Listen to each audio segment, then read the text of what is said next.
Muy buenos días compañeros, el día de hoy vamos a hablarles sobre la inteligencia y la creatividad.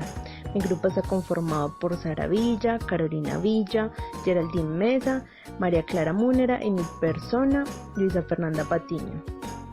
Antes de empezar queríamos leer esta frase del autor John Lubbock que dice: pocos obtienen lo mejor de sus mentes. El cuerpo deja de crecer en pocos años, pero la mente, si se le permite, puede seguir desarrollándose casi tanto como dure la vida. Si nos preguntamos qué es la inteligencia, durante años los psicólogos han discutido acerca de si la habilidad intelectual es heredada o adquirida, y en este caso ambos factores juegan un papel importante. Aunque es difícil definir qué es la inteligencia, existe un acuerdo bastante amplio con respecto a qué hace. El comportamiento inteligente se orienta a metas, conscientes y deliberadas, en vez de automáticas o accidentales, y es adaptativo, dirigido a identificar y resolver problemas. Tres opciones ideales para definir la inteligencia de una persona podrían ser: por el razonamiento, por la capacidad para adquirir conocimiento y la habilidad para resolver problemas. ¿El comportamiento inteligente es el mismo en todas las culturas? Vamos a hacer un ejercicio cada uno.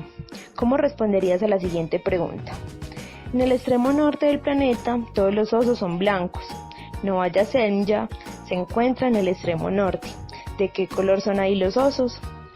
La mayoría de los adultos occidentales con escolaridad diría que los osos en Novaya son blancos, pero el psicólogo ruso Alexander Luria, que investigó en áreas rurales de Asia Central, encontró que los campesinos no escolarizados con frecuencia fracasan al responder este tipo de preguntas. Los ancianos de las culturas occidentales, que tienen menor grado de escolaridad que los más jóvenes, también tienden a dar respuestas equivocadas. ¿Significa esto que los campesinos y los ancianos son incapaces de utilizar un pensamiento lógico? Algunos investigadores han hecho esta inferencia, pero un vistazo más cercano a los hallazgos de Luria revela que muchos de los campesinos simplemente rechazan intentar resolver el problema acerca de los osos. Un ejemplo de lo que dirían sería: debes preguntar a quienes han estado ahí y los han visto, o no hablemos de lo que no hemos visto. Rechazan responder la pregunta no porque no puedan pensar de manera lógica, sino porque no han visto a los osos. Gisela Laboubie, en 1985, psicóloga, sugiere que las personas con culturas diferentes suelen abordar los problemas de modo distinto, con base en su experiencia y conocimientos previos, y su forma de resolver un problema puede ser correcta en dicho contexto. El enfoque psicométrico ha dominado el estudio de la inteligencia desde finales del siglo XX, y por medio de esta se ha identificado que la inteligencia es cuantificable, algo que los individuos poseen en mayor o menor cantidad. Psicométrico literalmente significa medición de la mente. Las pruebas psicométricas buscan medir la inteligencia a través de preguntas o tareas, que sirven como indicadores o predictores del funcionamiento intelectual en áreas como la comprensión verbal, el cálculo matemático y el razonamiento. Las pruebas psicométricas con frecuencia son evaluadas porque también predicen el comportamiento inteligente, así como el rendimiento escolar. De esta forma, estas pruebas han probado ser indicadores valiosos de habilidades intelectuales. Las calificaciones de las pruebas de inteligencia se basan en normas estandarizadas, estándares derivados de calificaciones de una gran muestra representativa de personas que contestaron el mismo instrumento. Estos estándares se miden a partir del coeficiente intelectual. Es un número que resulta de la realización de una evaluación estandarizada que permite medir las habilidades cognitivas de una persona en relación con su grupo de edad. Como estándar, se considera que el coeficiente intelectual medio en un grupo de edad es 100. Esto quiere decir que una persona con un coeficiente intelectual de 110 está por sobre la media entre las personas de su edad. Según el ranking mundial de coeficiente intelectual, el promedio colombiano es de 84. Los más inteligentes son los de Singapur con 108, Sur Corea 106, China y Japón con 105, Italia con 102. Medir la inteligencia de un adulto implica un problema especial. Como regla, los adultos, a diferencia de los niños, no muestran mejoras estables ligadas con la edad en las tareas a valorar. Por tanto, un método para calcular la inteligencia de los adultos precisa técnicas de calificación que no estén relacionadas con la edad mental. Una de las soluciones a tal problema es la escala de inteligencia para adultos de Wechsler, Weiss. El énfasis de la prueba en el desempeño no verbal, identificar la parte perdida de una imagen, copiar un diseño o resolver un laberinto, hace que su tendencia hacia las habilidades verbales sea menor que en algunas otras pruebas psicométricas. Las calificaciones de las 11 subpruebas se combinan para arrojar un coeficiente intelectual verbal y un coeficiente intelectual de desempeño y finalmente un coeficiente intelectual total.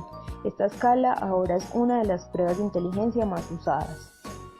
Y la escala verbal, como lo vemos en el ejemplo, tiene un componente de información, de comprensión, de aritmética, de semejanza, una escala de desempeño y finalmente un ensamble de objetos.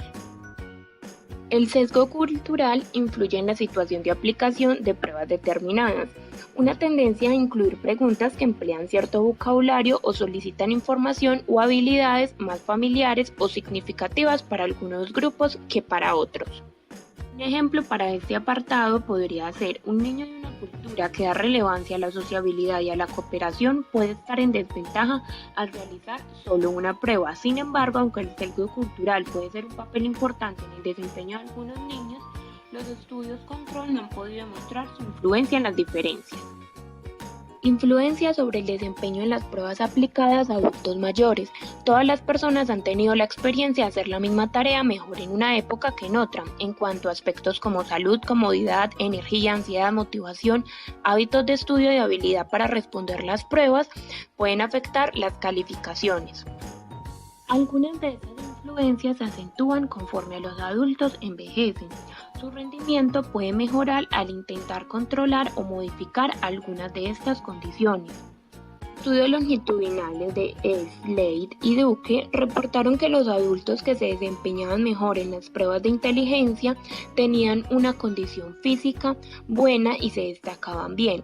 Al igual, demostraban pocos indicadores de problemas neurofisiológicos y una incidencia relativamente baja de problemas de visión y audición. Los ancianos pueden presentar problemas para entender las instrucciones de la prueba y realizar las tareas. Rapidez, coordinación y movilidad. Los límites de tiempo en la mayoría de las pruebas de inteligencia resultan particularmente estresantes para las personas de edad avanzada, puesto que tanto los procesos físicos como los psicológicos tienden a lentificarse con la edad. Los ancianos se desempeñan mejor cuando se les permite tomar un tanto tiempo como necesiten a niveles de educación, estatus ocupacional e ingreso. Actitudes hacia una situación de prueba. La ansiedad al examen es la conducta común entre las personas de edad avanzada, particularmente si no se encuentran familiarizados con la situación de prueba y no han contestado las pruebas desde hace mucho tiempo, carecen de desconfianza en su habilidad para resolver los problemas de la prueba y la expectativa que desempeñarán. El temor a un fallo de memoria puede hacerlos saltar preguntas cuando no estén seguros de saber las respuestas o pueden carecer de motivación. Hacerlo bien puede no significar mucho para ellos, a menos que, por ejemplo, realicen una prueba para aplicar a un empleo o algún otro propósito importante.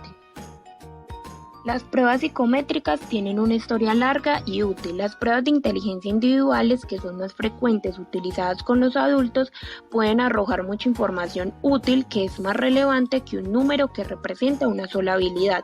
Pueden revelar una gran cantidad de información acerca de cómo una persona maneja el estrés, el fracaso y el éxito, así como muchos otros aspectos de personalidad e historia personal. En ese mismo orden de ideas, los tests han probado ser razonablemente efectivos en el propósito para que originalmente se diseñaron, la predicción de éxito académico. Dan mediciones bastante precisas de habilidades y matemáticas y son predictores muy confiables del desempeño en empleos que requieren las habilidades específicas que miden. Pero las pruebas psicométricas, tal y como se diseñan y utilizan en la actualidad, pueden pintar una imagen excesivamente descolorida de las habilidades cognitivas en los ancianos. Desarrollo intelectual en la adultez. Los 4 conflictos básicos relativos a la naturaleza de la inteligencia Son fundamentales en el estudio del desarrollo intelectual durante la adultez y en el enfoque de desarrollo del ciclo de vida, generando cuestiones como: ¿la inteligencia es una habilidad o está conformada por muchas de ellas? A continuación daremos un acercamiento a la respuesta de esta pregunta. Durante más de un siglo se ha debatido si la inteligencia consiste en una sola o en múltiples habilidades. Tal pregunta no es simplemente académica o semántica. La respuesta puede afectar lo que se busca medir cuando se diseñan pruebas que se pueden usar para decidir quién obtiene qué oportunidades educativas y laborales. El conflicto es particularmente relevante para el estudio del desarrollo adulto y para el envejecimiento. Una visión multidimensional de la inteligencia posibilita avances y retrocesos simultáneos, mientras que una unitaria no lo hace. Es por esto que a medida que las pruebas individuales y las grupales se han mejorado, sus diseñadores han dejado de dar tanta importancia a la inteligencia general y han comenzado a enfatizar distinciones más complejas entre varios tipos de habilidades, además de buscar adaptar las pruebas a necesidades especiales. La teoría triárquica de Stenberg tiene 3 aspectos de inteligencia. Antes de pronunciar estos 3 elementos se dará un ejemplo para que se facilite la comprensión de los mismos. Alex, Bárbara y Mario se postularon para programas de posgrado en Yale. En el proceso de selección, Alex consiguió un promedio de 10 y un puntaje muy alto en el examen de registro de posgrado y obtuvo excelentes recomendaciones. Las calificaciones de Bárbara fueron solo buenas y su puntaje del examen fue bajo para los altos estándares de la universidad, pero sus cartas de recomendación elogiaban con entusiasmo sus sobresalientes y creativos proyectos de investigación. Las calificaciones de Mario y el puntaje del examen fueron buenos. Sus recomendaciones fueron buenas, pero no entre los mejores. Alex y Mario fueron admitidos en el programa de posgrado. Bárbara no fue admitida, pero la contrataron como investigadora asociada y tomó clases de posgrado por su parte. Alex se desempeñó muy bien durante el primer año aproximadamente, pero su desempeño comenzó a bajar. Bárbara fue cofundadora del comité de admisiones debido a que realizó un notable trabajo, tal como predijeron sus cartas de recomendación. El desempeño de Mario en la escuela de graduados resultó solo el adecuado, pero fue el que tuvo más facilidad para conseguir un empleo después de los estudios. ¿Cómo pueden explicarse estos resultados? Robert Stenberg define la inteligencia como un grupo de habilidades intelectuales necesarias para las personas que se adaptan a cualquier contexto ambiental, así como para seleccionar y dar forma a los contextos en los que se viven y se desarrollan. De acuerdo con Stenberg, Bárbara y Mario tenían fortalecidos 2 aspectos de la inteligencia que las pruebas psicométricas no toman en consideración: la perspicacia creativa y la inteligencia práctica. A diferencia de los investigadores psicométricos tradicionales, Stenberg está menos interesado en la estructura de la mente que en los procesos que subyacen el comportamiento inteligente. Ahora damos paso a la mención de los 3 elementos de la teoría de Stenberg. Como principal elemento tenemos el elemento componencial. Este es aquel que nos dice cuán eficientemente la inteligencia procesa información. Este es el aspecto analítico de la inteligencia y hace referencia a cómo las personas resuelven, monitorean las soluciones y evalúan los resultados de los problemas. Relacionándolo con el ejemplo anterior, Alex tenía fortalecida esta área, era buena en las pruebas de inteligencia y para encontrar las fallas en los argumentos. Como segundo elemento tenemos el elemento experimental, es como las personas abordan tareas novedosas o familiares. Este es el aspecto intuitivo de la inteligencia, permite a las personas comparar nueva información con lo que ya saben y encontrar nuevas formas de poner juntos hechos e ideas. En otras palabras, pensar originalmente. El desempeño automático de las operaciones familiares, como el reconocimiento de las palabras, facilita la comprensión porque deja la mente libre para abordar tareas no familiares. Bárbara era fuerte en esta área. Como último elemento tenemos el elemento contextual, es aquel en cómo las personas lidian con su entorno. Este es el aspecto práctico de la inteligencia. Es la habilidad para valorar una situación y decidir qué hacer, adaptarla, cambiarla o encontrar un nuevo escenario más cómodo. Siguiendo el ejemplo anteriormente mencionado, Mario era fuerte en esta área. Como conclusión, la teoría de Stenberg es de especial interés para los estudiantes del desarrollo adulto, porque se enfoca en aspectos de inteligencia que pueden ser cada vez más valiosos en la vida adulta. Un componente principal de la inteligencia contextual o práctica es el conocimiento tácito, entendido como el conocimiento práctico basado en la experiencia o el saber hacer personal. Estas son las influencias internas o erudición que no se enseña de manera formal o se expresa abiertamente. Se aprende a través de la experiencia y se modifica para adaptarse al entorno actual, como al momento de alcanzar una promoción o ascenso. Esto requiere un conocimiento tácito. Stenberg compara el plan de acción elegido por personas en situaciones hipotéticas relacionadas con el trabajo para valorar el conocimiento tácito. El conocimiento tácito parece no estar relacionado con el coeficiente intelectual y predice el desempeño laboral moderadamente bien. Cuando era niño, Brian sufrió un accidente que le ocasionó daños graves en el hemisferio izquierdo del cerebro. No puede hablar y parece no entender cuando le hablan. Sin embargo, puede dibujar y cantar, hasta componer música. ¿Cómo es posible explicar un caso como el de Brian? Casos como estos convencieron a Howard Gardner de que la inteligencia es múltiple. Teoría de Gardner, inteligencias múltiples. Howard Gardner identificó 7 inteligencias o talentos autónomos que permiten a las personas resolver problemas y trabajar en varios contextos. Estos son inteligencia lingüística, inteligencia lógico-matemática, inteligencia musical, inteligencia visual-espacial, inteligencia corporal sinestésica, inteligencia interpersonal e intrapersonal. Luego agregó una octava, es la inteligencia naturalista. Inteligencia lingüística. Es la capacidad para usar palabras de manera efectiva, ya sea en forma oral o escrita. Esta inteligencia incluye también la habilidad para manipular la sintaxis, los significados del lenguaje o los usos prácticos del lenguaje. La inteligencia lógico-matemática. Se trata de la capacidad para utilizar los números de forma efectiva y razonar adecuadamente. Las personas con este tipo de inteligencia muestran habilidad para pensar críticamente, experimentar y resolver problemas numéricos, razonar, procesar, calcular, inferir y analizar. Inteligencia visual-espacial. Según Gardner, es la habilidad para pensar en 3 dimensiones. Permite percibir imágenes externas e internas, recrearlas, transformarlas o modificarlas, recorrer el espacio o hacer que los objetos lo recorran, o producir o decodificar información gráfica. Inteligencia corporal sinestésica. Es la capacidad para utilizar el cuerpo para expresar ideas y sentimientos, y la facilidad en el uso de las propias manos para producir o transformar cosas. Las personas con ese tipo de inteligencia muestran habilidad para bailar, actuar, realizar actividades deportivas y en general en la expresión corporal. Inteligencia musical. Se refiere a aquella que permite percibir, discriminar, transformar y expresar las formas musicales. Las personas con este tipo de inteligencia muestran habilidad para cantar, tocar instrumentos, bailar y seguir el compás de una melodía, escuchar, silbar, tararear o componer. Inteligencia intrapersonal. Se refiere al conocimiento de sí mismo y la habilidad para adaptar las propias maneras de actuar a partir de ese conocimiento.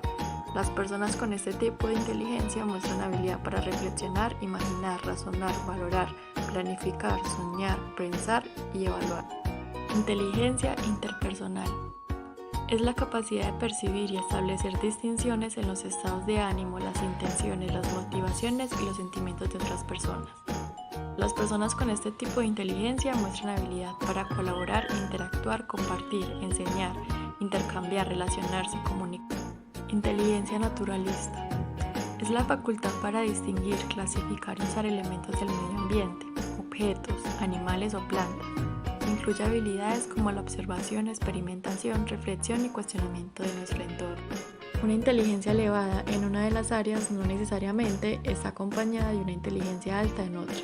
Es decir, se pueden ser muy talentoso en el arte, que es una habilidad espacial, ser bueno en las relaciones sociales y en la parte intrapersonal. Y esto no quiere decir que tengamos un coeficiente intelectual alto.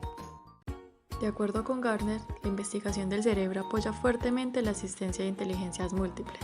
pues al parecer diferentes partes del cerebro procesan distintos tipos de información. De acuerdo con Gardner, las inteligencias múltiples se desarrollan y cambian a lo largo del ciclo de vida, con frecuencia a diferentes ritmos. Por ejemplo, la habilidad lógico-matemática tiende a desarrollarse más temprano y a declinar más rápidamente que la habilidad interpersonal, pero estos patrones varían de una persona a otra y más aún pueden ser modificados. La inteligencia aumenta o disminuye durante la adultez. La inteligencia, como la fuerza física, alcanza su cima en la adultez temprana o media y luego disminuye. Estas preguntas generaron grandes debates dentro de los psicólogos.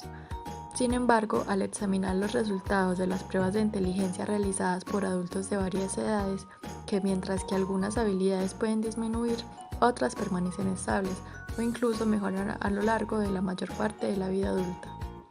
Coeficiente intelectual adulto, el patrón clásico. Los ancianos como grupo no se desempeñan tan bien como los adultos más jóvenes en la escala de inteligencia adulta Wechsler, pero cuando se observan las calificaciones en las subpruebas que componen la WAIS, se descubre fácilmente que el descenso ocurre casi por completo en el desempeño no verbal. En las 6 pruebas que constituyen la escala verbal, en particular las pruebas de vocabulario, información y comprensión, las calificaciones no presentaban casi descenso, al contrario de aquellas que requerían un desempeño no verbal. A esto se le denomina patrón de envejecimiento. Entonces, ¿qué puede explicar este patrón? Por una razón, los ítems verbales que se sostienen con la edad se basan en el conocimiento directo, a diferencia de las pruebas de ejecución, que no requieren que el examinado imagine o haga algo nuevo. Inteligencia fluida y cristalizada. John L. Horn y Raymond B. Cattell proponen una distinción entre la inteligencia fluida y la inteligencia cristalizada. La inteligencia fluida es la capacidad para procesar información novedosa y la habilidad para aplicar facultades intelectuales a situaciones que requieran poco o ningún conocimiento previo. Ejemplos del uso de la inteligencia fluida incluyen la resolución de rompecabezas y dar con estrategias para la resolución de problemas. La inteligencia cristalizada. Esta implica el conocimiento que proviene de la formación previa y experiencias pasadas. Este tipo de inteligencia se basa en hechos y sus raíces son la experiencia. Depende de la educación y los antecedentes culturales y desde luego de la memoria. Los psicólogos miden la inteligencia cristalizada mediante pruebas de vocabulario, información general, analogías, asociaciones de palabras y respuestas a situaciones sociales. La inteligencia fluida y cristalizada alcanza su cima en diferentes momentos. La inteligencia fluida comienza a declinar en la adultez joven, debido a los cambios en el cerebro, pero la inteligencia cristalizada por lo general se incrementa a lo largo de la adultez media y con frecuencia hasta cerca del final de la vida. El modelo de proceso dual, mecánica y pragmática de la inteligencia. Valtès y sus colegas proponen un modelo de proceso dual de funcionamiento intelectual adulto, que se construye a partir de la inteligencia fluida y cristalizada. Este incluye aspectos de inteligencia que están sujetos a deterioro y también otros que pueden continuar avanzando. El modelo identifica y busca evaluar 2 tipos de procesos intelectuales, el mecánico y el pragmático. Mecánica de la inteligencia se refiere a las funciones básicas determinadas fisiológicamente del cerebro, incluyen rapidez y precisión del procesamiento de entrada sensorial, visual y memoria motora, y habilidades para comparar y categorizar, que se llevan a cabo en la memoria operativa. La pragmática de la inteligencia se construye sobre la mecánica. Estos procesos involucran un amplio rango de conocimientos y habilidades acumulado con base cultural, como la lectura, la escritura, la comprensión del lenguaje, el pensamiento práctico, la experiencia especializada y las habilidades ocupacionales. Es probable que las personas en la adultez media y los ancianos mejoren en el uso de la información y el saber hacer, que se acumula a partir de la educación, el trabajo y otras experiencias. De hecho, dice Valtès, estas habilidades pragmáticas sobrepasan con frecuencia la condición mecánica del cerebro. Por ejemplo, un anciano que aprendió a leer puede superar intelectualmente a una persona más joven que esté en mejor forma neurológicamente, pero que no haya desarrollado habilidades pragmáticas. La mayoría de estudios de inteligencia adulta discutidos hasta el momento han sido transversales y por tanto pueden confundir junto con la edad. Los primeros estudios longitudinales muestran un aumento en la inteligencia al menos hasta los 50 años. El estudio de inteligencia longitudinal de Seattle durante un lapso de más de 4 décadas intentó superar los inconvenientes de las investigaciones transversales y longitudinales clásicas. Aunque este estudio en marcha se llama longitudinal, usa experimentación secuencial, una combinación de métodos transversales, longitudinales y de series cronológicas. ¿Cuáles fueron los hallazgos del estudio? Los adultos más saludables aparentemente no experimentaron un significativo deterioro en la mayoría de las habilidades hasta después de los 60 años. En promedio, los participantes mostraron un incremento intelectual hasta finales de los 30 o principios de los 40 años, estabilidad hasta mediados de los 50 o principios de los 60, y luego solo pequeñas dosis hasta los 70 años. Aunque la mayoría de las personas parecen perder alguna competencia intelectual en sus 80 o 90 años, tales pérdidas se muestran principalmente en circunstancias no familiares, enormemente complejas, desafiantes o estresantes.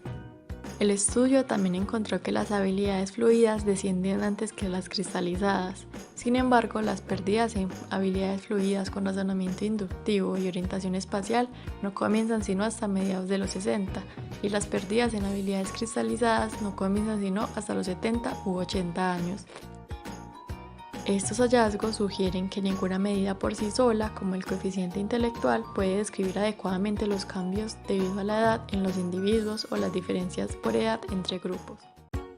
Cheney sugiere que los adultos pueden optimizar el funcionamiento cognitivo global al mantener algunas habilidades y perder otras.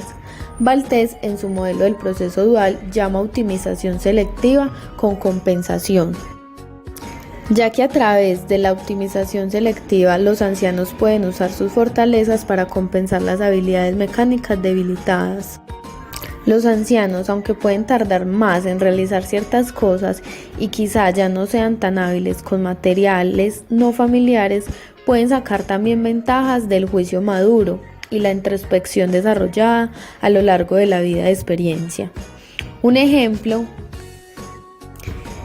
es el pianista Vladimir, que a los 80 años explica cómo hacía para tocar aún el piano y decía que ya tocaba entonces más pocas piezas, practicaba más frecuentemente y pensaba siempre que iba a tocar más rápido de lo que en realidad lo hacía.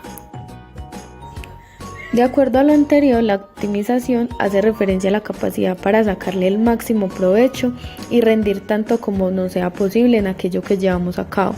Y la compensación es aquellas dificultades o obstáculos que se pueden encontrar a lo largo de la vida, cambiando las estrategias para alcanzar las metas. Los cambios en la inteligencia. Una característica sorprendente del estudio longitudinal Seattle es la variación entre los individuos, ya que algunas personas pierden sus habilidades intelectuales a partir de los 30 años y para otros hay un declive en los 70 años. Los investigadores desplazan la atención de las diferencias etarias globales y los cambios grupales a patrones más individuales de cambio y a variaciones que pueden ayudar a explicarlos.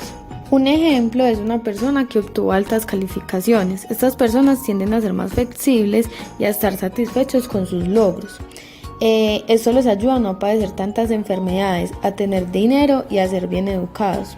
También a tener unos matrimonios más estables con cónyuges intelectualmente ágiles, que tuvieron también trabajos no tan rutinarios, vidas más activas y a mantener alta rapidez del procesamiento.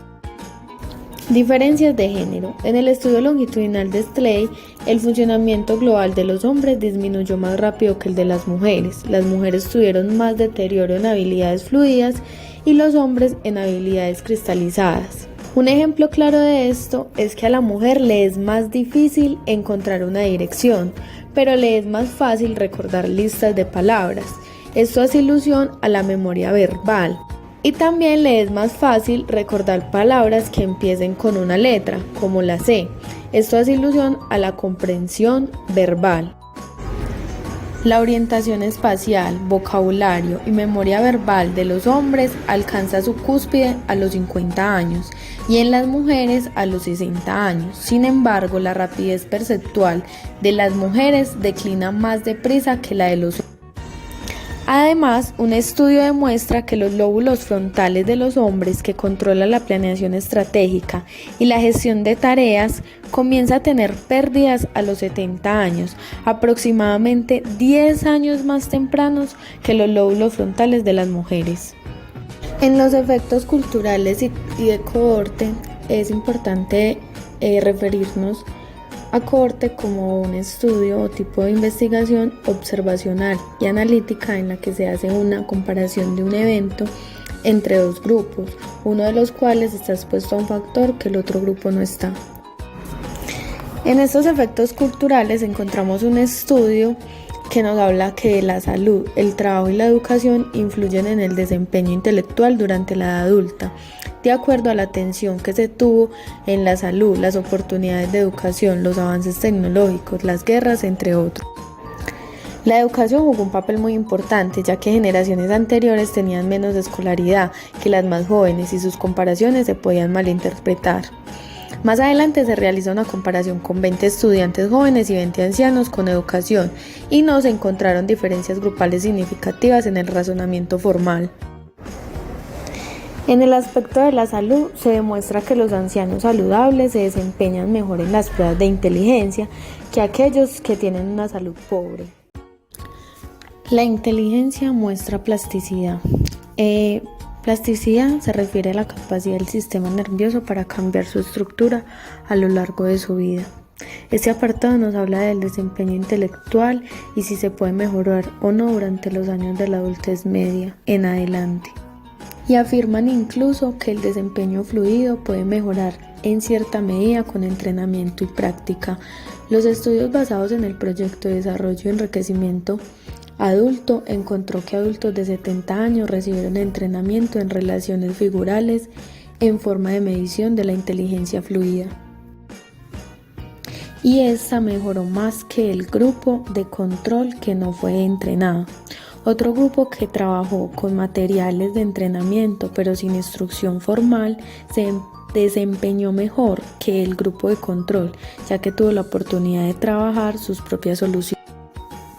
El hecho de que el entrenamiento mejore el desempeño o incluso revierta las pérdidas asociadas con el envejecimiento indica que el mayor grado de descenso se debe a la falta de práctica.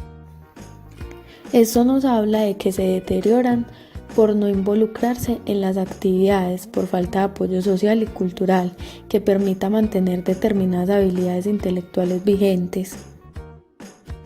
La vejez no es una época necesariamente de declive intelectual. Los adultos pueden tomar iniciativas para mantener o mejorar su capacidad intelectual a lo largo del ciclo de vida. Inteligencia y edad. Los investigadores que rastrean varias habilidades intelectuales a través de la adultez encontraron que las que dependen de la condición física declinan con la edad. Otras que dependen del conocimiento y habilidades acumuladas siguen estables e incluso estas pueden aumentar. Algunas son influidas por el género y la cultura. La creatividad. Esta comienza con el talento, pero este no es suficiente. Los niños pueden mostrar potencial creativo, pero en los adultos lo que cuenta es el rendimiento creativo. ¿Qué y cuánto produce una mente creativa? El rendimiento creativo es el producto de una red de fuerzas biológicas, personales, sociales y culturales que surge de la interacción dinámica entre el creador, las reglas y las técnicas del dominio. Los talentos excepcionales son menos innatos que aprendidos, ya que requieren entrenamientos y prácticas sistemáticas. Las personas enormemente creativas toman iniciativas y se arriesgan, tienden a ser independientes, no conformistas, no convencionales. Son flexibles, están abiertos a nuevas ideas y experiencias. Además, sus pensamientos con frecuencia no son conscientes, lo que conduce a súbitos momentos de iluminación. La creatividad se desarrolla durante toda la vida en un contexto social y no necesariamente en ambientes nutriciosos. En vez de ello, en experiencias desafiantes que fortalecen la habilidad para perseverar y superar obstáculos. El ambiente político y cultural también pueden afectar el florecimiento de la creatividad. creatividad e inteligencia. En este nos hablan del componente intuitivo. Este ayuda a identificar el problema, a verlo desde una nueva perspectiva. En este nos hablan de 3 perspectivas. La primera es que escogen información relevante sobre el problema, con frecuencia información que nadie más consideró. La segunda es juntan información de 2 en 2, encontrando relación entre diferentes partes de la información que aparentemente no estaban relacionadas.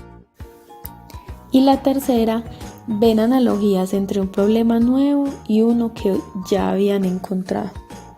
También nos hablan del componente analítico, que puede evaluar una idea y decidir si vale la pena continuar o no. Un ejemplo de este es como crear algo nuevo, como el descubrimiento del ADN.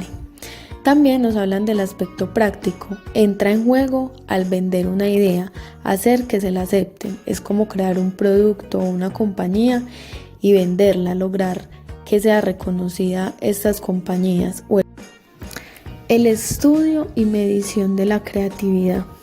Este nos habla de 5 aspectos. El primero es la expresión espontánea. El segundo es producir trabajos artísticos o científicos. Y el tercero, inventar un objetivo, método o técnica nueva y útil.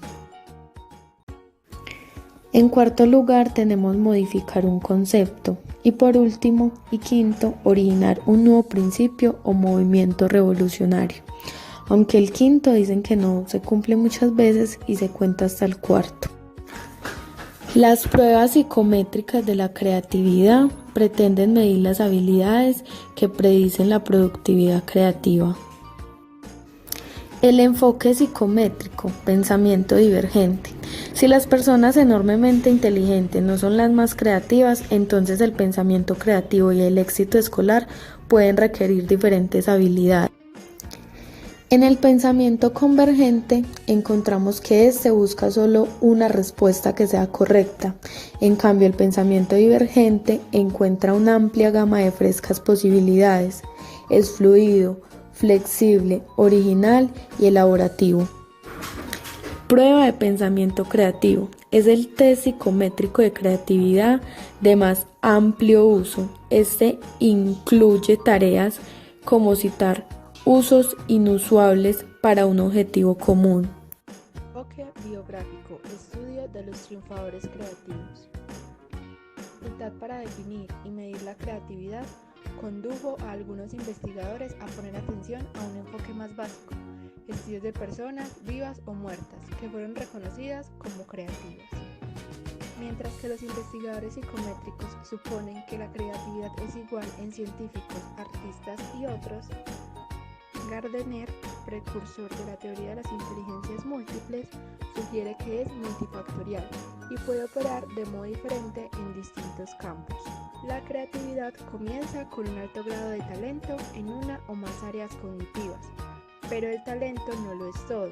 La creatividad es una red de fuerzas biológicas, personales, sociales y culturales. En este apartado nos exponen que hay acciones que afectan positiva o negativamente la creatividad. Por ejemplo, presenciar la muerte de un ser querido, haber sufrido una catástrofe o una enfermedad grave, experimentar un cambio social como la pandemia. Contrario a esto, tener una red de apoyo en un grupo social o conocer y experimentar nuevas culturas. Gardner diseñó una investigación interdisciplinaria que usó la experiencia de psicólogos, científicos, cognitivos, historiadores, antropólogos y neurobiólogos para estudiar las vidas y obras de creativos reconocidos a través de autobiografías y o biografías. Gardner enlista varios tipos de inteligencia de Freud: lingüística, lógica, intrapersonal, pues alega que construyó su teoría psicoanalítica sobre el discernimiento de su propia psique, e interpersonal, aunque era rechazado, lo mismo que era admirado. En cambio, Jones creía que lo que llevó a Freud al pináculo del logro creativo fue su habilidad para ver en un hecho aislado, como el descubrimiento de sus sentimientos reprimidos hacia sus padres, una clave para las fuerzas que motivan el comportamiento humano. Gardner sospecha que la atención sirve como trampolín para la creatividad. La fuente de dicha tensión puede ser un ajuste pobre entre dos o más elementos en la vida de una persona: constitución biológica, fortalezas y debilidades intelectuales, estilos intelectuales y de personalidad, y campo elegido. Esta tensión motiva al individuo a tomar una nueva dirección y, al fin de cuentas, elaborar un producto creativo. Un estudio reciente que confirmó la importancia de la motivación intrínseca, que es la que nos impulsa a hacer las cosas por el simple gusto de hacerlas, donde la propia ejecución de la tarea es la recompensa.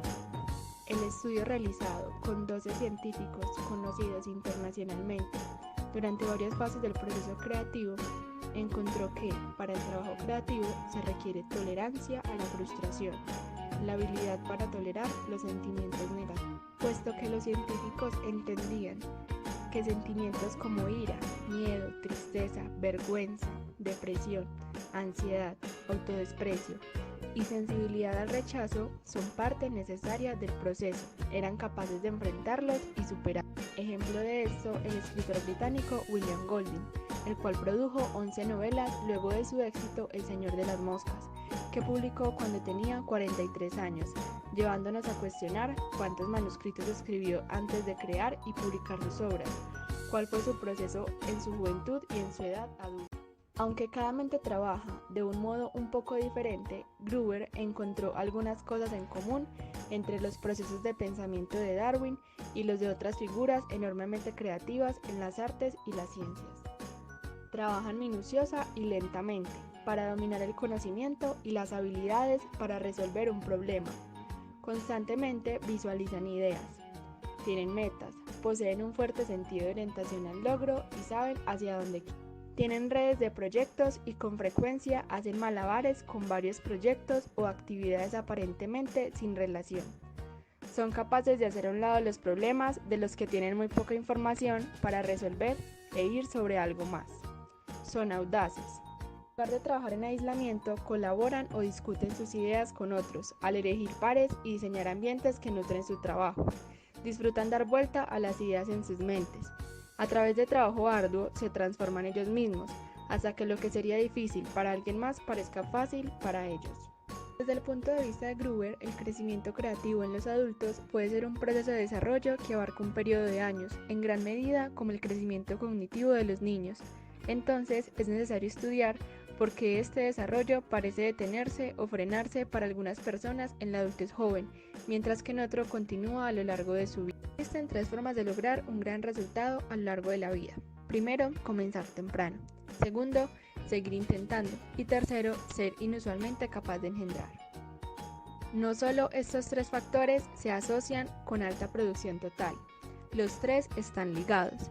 Las personas creativas que comienzan a producir temprano y mantienen una gran producción, por lo general continúan siendo enormemente productivos más tarde en su vida. Los individuos tienden a producir el mayor número, aunque no necesariamente la mayor proporción, de obras principales en los periodos pico de productividad, en la mitad de la vida o antes, dependiendo del campo. Ejemplo de ello, Gabriel García Márquez, que publicó su primera novela breve a la edad de 28 años, pero solo fue hasta cuando tenía 40 que llegó al éxito con